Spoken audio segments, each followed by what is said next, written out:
Hey, what's up guys?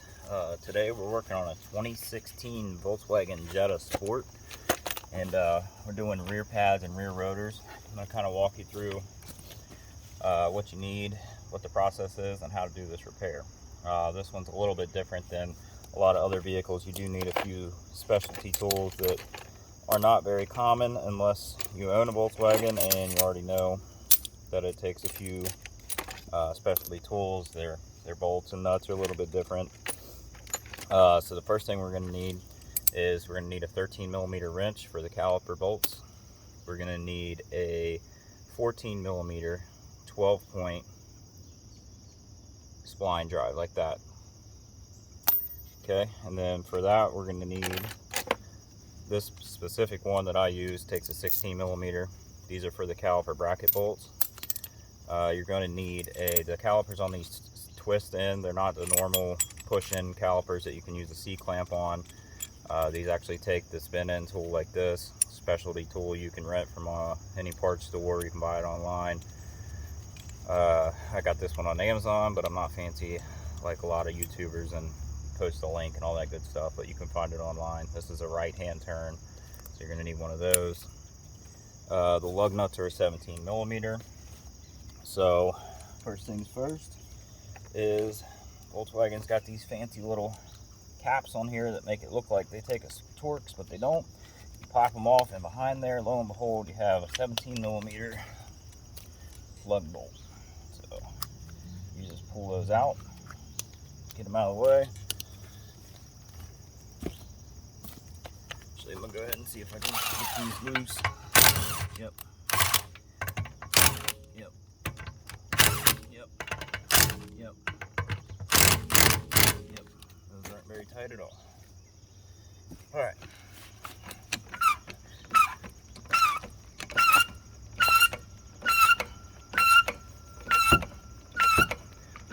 This bad boy jacked up. Alright.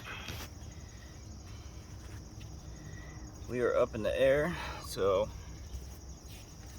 go ahead. Get this wheel off.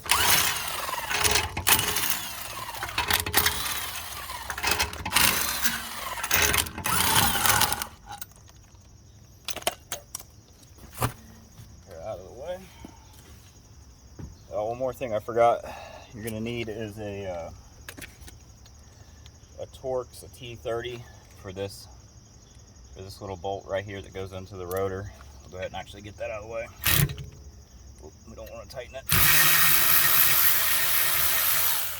Get that out of the way. All right. So what we need to do now. First thing we need to do is get these two caliper bolts off. We got one right here, it's a 13mm, and the other one is right down here, also 13. You're probably going to need to get a pair of pliers to hold on to this backing right here, the actual pin, the guide pin that goes into the caliper bracket. You're going to have to hold that with a pair of pliers probably. So I'll go ahead and get mine off there.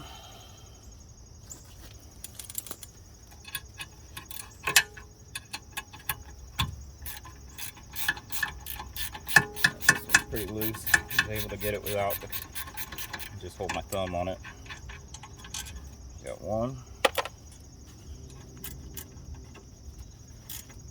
It's also pretty loose, but I will need a pair of pliers on this one.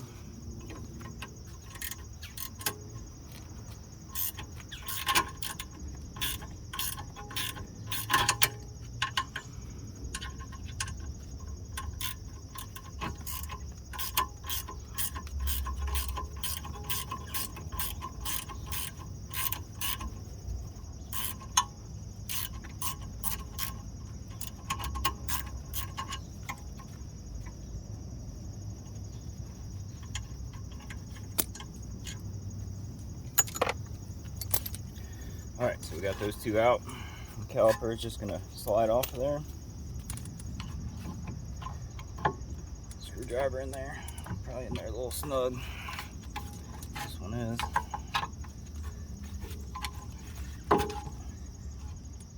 It's in there really snug. Let me get a bigger screwdriver.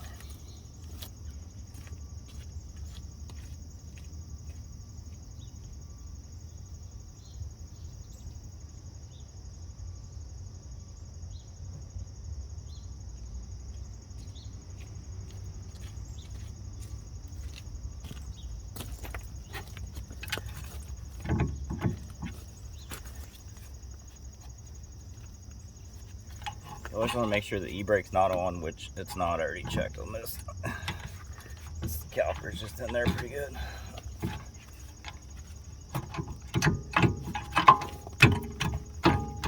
There she goes. Sometimes they just take a little elbow grease. There she goes. Alright. Got our pads. You can see they're pretty much shot. So first thing we'll do, so go ahead and get this caliper spun in. Said you can see in here, you can see these two notches that are inside of this caliper. See one there and then one over here. So you need this specialty tool like this, and it's got the two notches. That's going to sit right inside of that caliper, and you're going to twist it just like you would a screw. And it's this little backing piece sits on the inside here, and it applies pressure as you're turning.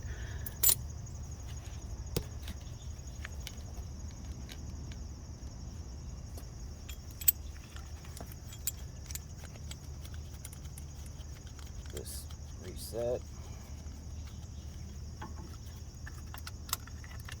in there.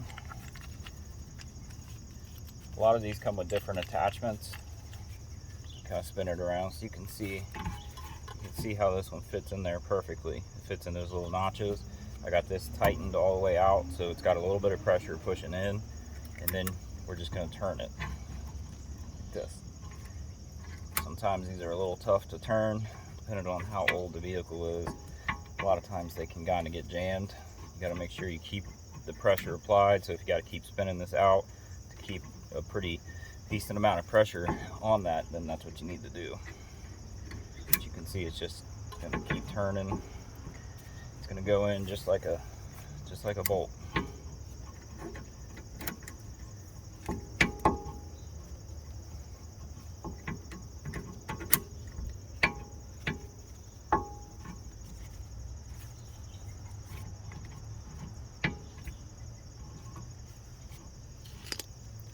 Sometimes some of these need more pressure than others.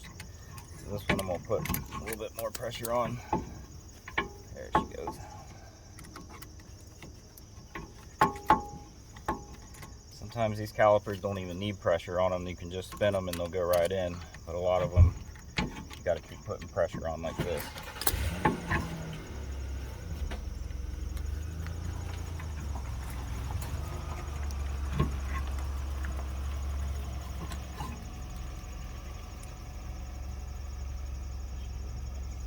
Good.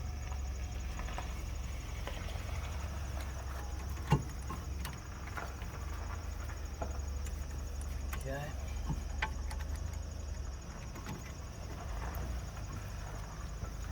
You'll keep spinning and you'll feel it stop when it gets to the end.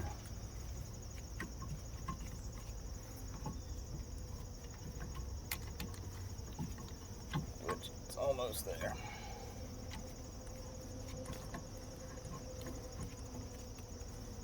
And that's it. It's all the way to the end. It stopped. Loosen this up.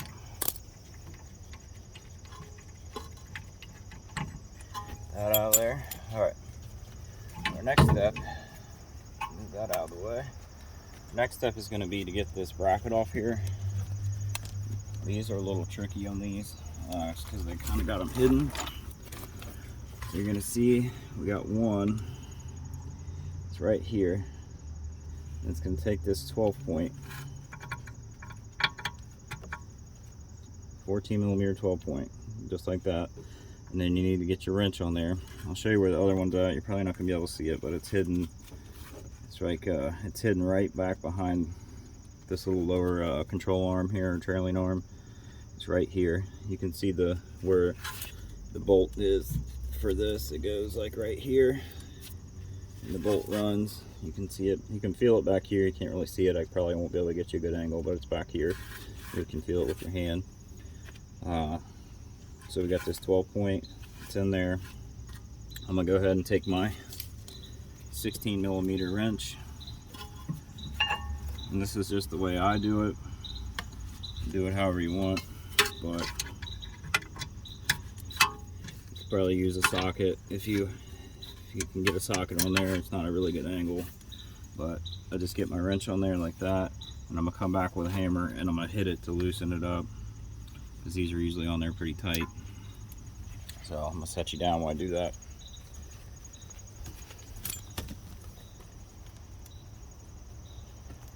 Probably not gonna be able to get you a good angle on that.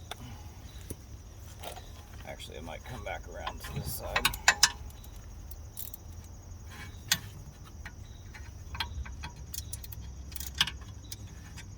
There we go.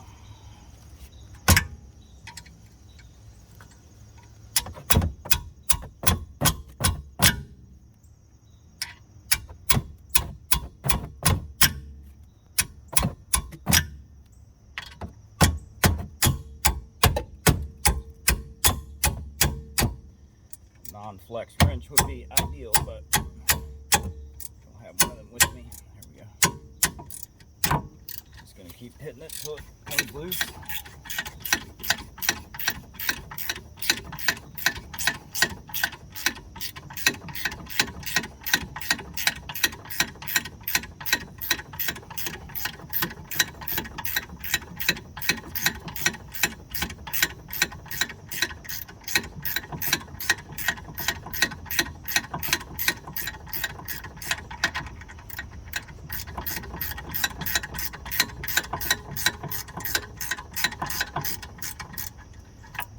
Good. So I'm going to move to the bottom. I think the bottom one I'm going to have a better angle hitting from the bottom here. Yep.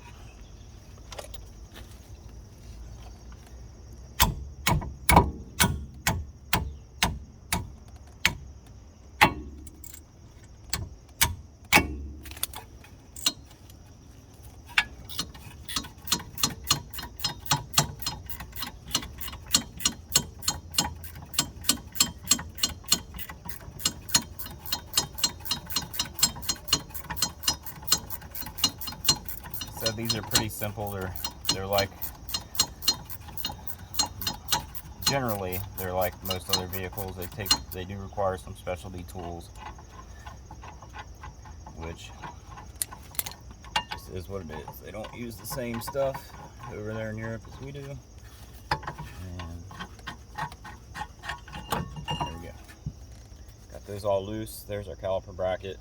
You always want to check, make sure these guide pins are nice and greased up, they're loose, which they are. I'm not going to re-grease them because they're completely fine. So we got that off. I got our screw. Make sure you have that screw out of the rotor right here. And then give it a good little love tap. Off she goes. Get our new one.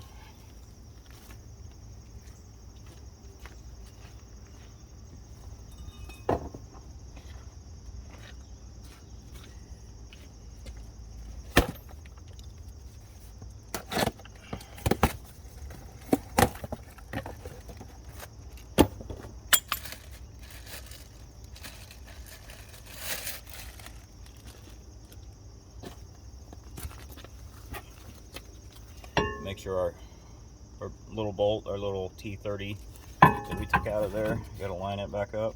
It's gonna go right there.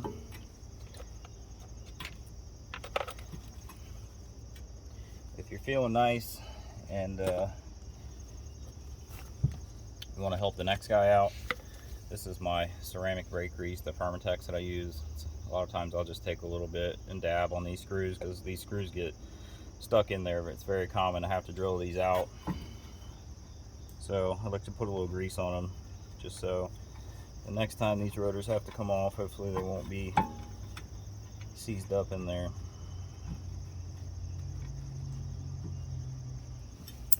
Oop.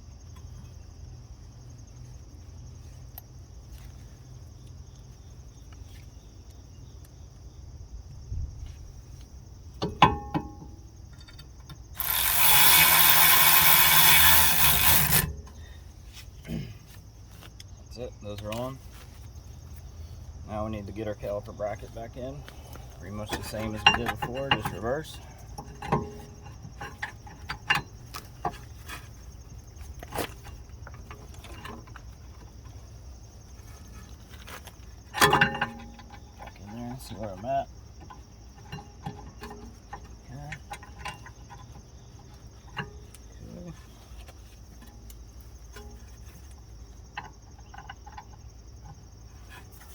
point on there.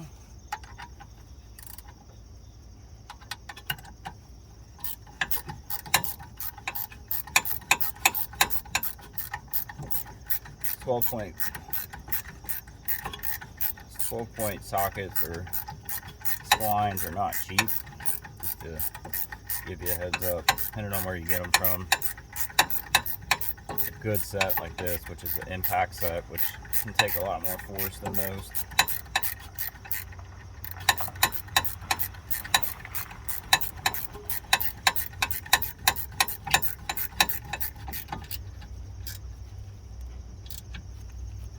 Nice and tight. Yeah. Go to the bottom.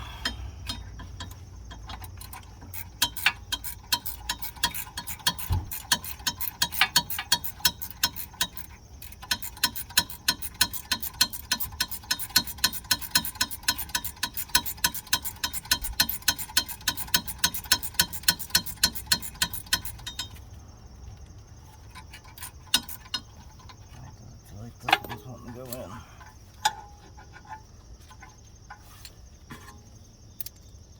Have to loosen this top one back up.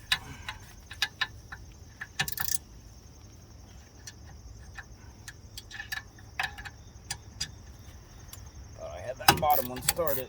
You always want to have both of them started before you tighten the top or the bottom, because otherwise it'll get bound up and you won't be able to get the other one started.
Tight. Back up, tighten the top one up.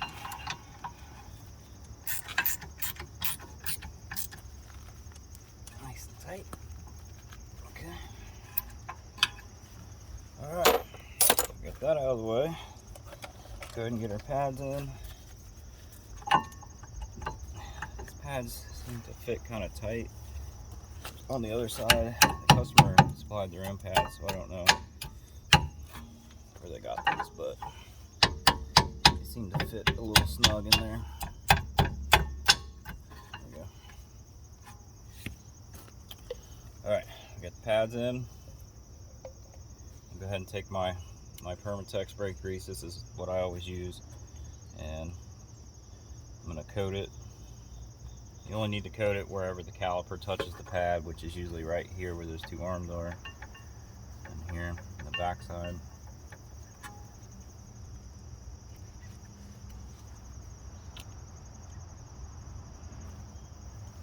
Go ahead and caliper back on. Just slides on. Get one of my bolts ready.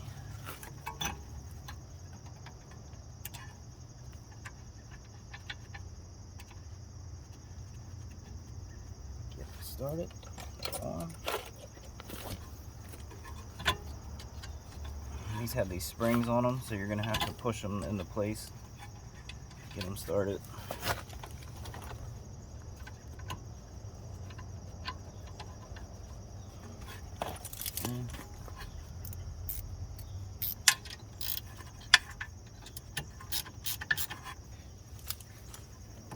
Pliers.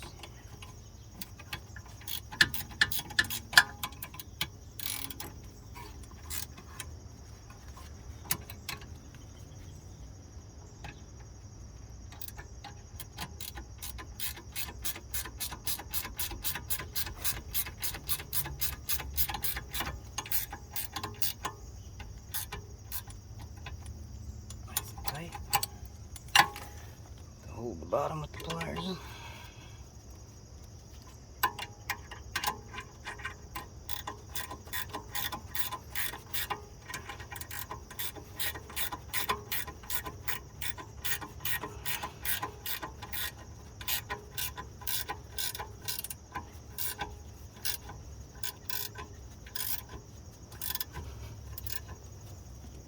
Alright, nice and tight. And that's it, folks. She is done. Only other thing left to do is put the wheel back on, get in the car, start it, pump up the brakes real good, make sure it's got a nice solid pedal, and then take it for a test drive. So make sure that you pump the brake up real good after you're done. Otherwise you will have no brakes if you just jump in and go. You always pump the brakes up to get a nice firm pedal back after doing any kind of pad replacement, pad and rotor, caliper, whatever. So yeah, that's it. Hope this was helpful. I'll catch you guys on the next one.